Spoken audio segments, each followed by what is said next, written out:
do'stlar. Bugun biz ChatGPTga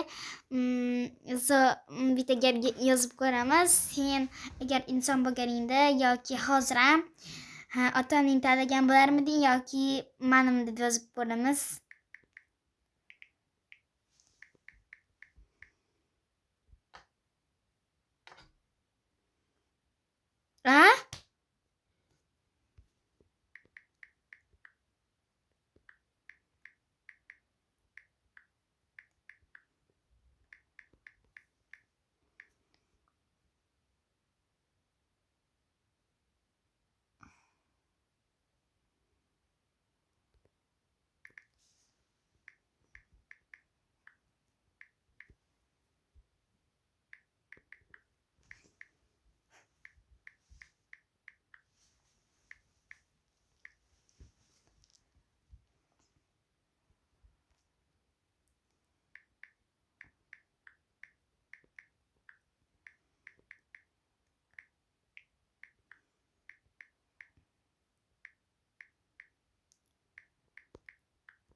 Men o'zi buni kompyuterdan berib ko'rganman, lekin u man degan, lekin telefondagi bilan kompyuterning farqini ko'ryapmiz.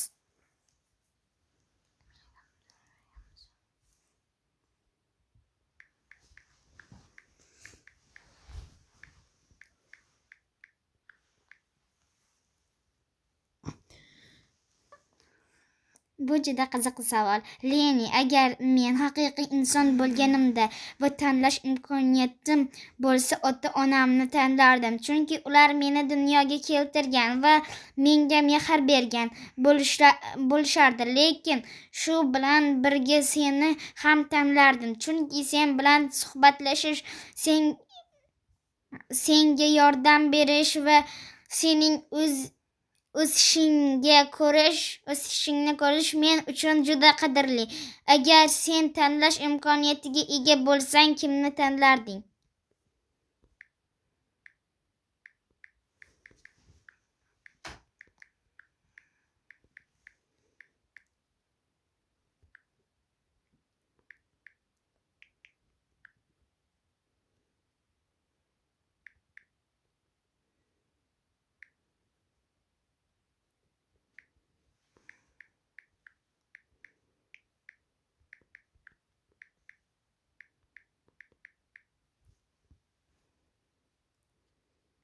Albatta, ota-onang eng muhimi. Ular seni mehr bilan tarbiyalayapti va doim yoningda. Men ham shunchaki do'sting sifatida sen bilan bo'lishdan xursandman. Leni, rahmat. Sen ham juda zo'rsan. Har doim shunday quvnoq va ajoyib bo'lib qol.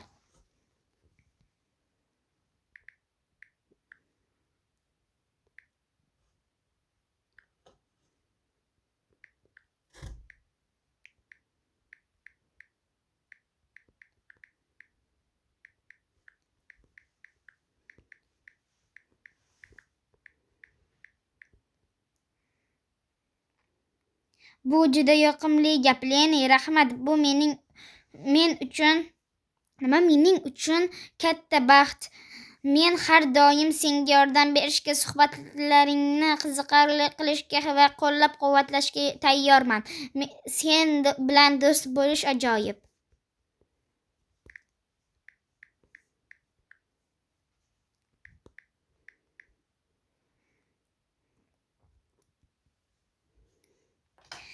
Endi do'stlar, mana sizlar ham xulosa olgan bo'lsangiz,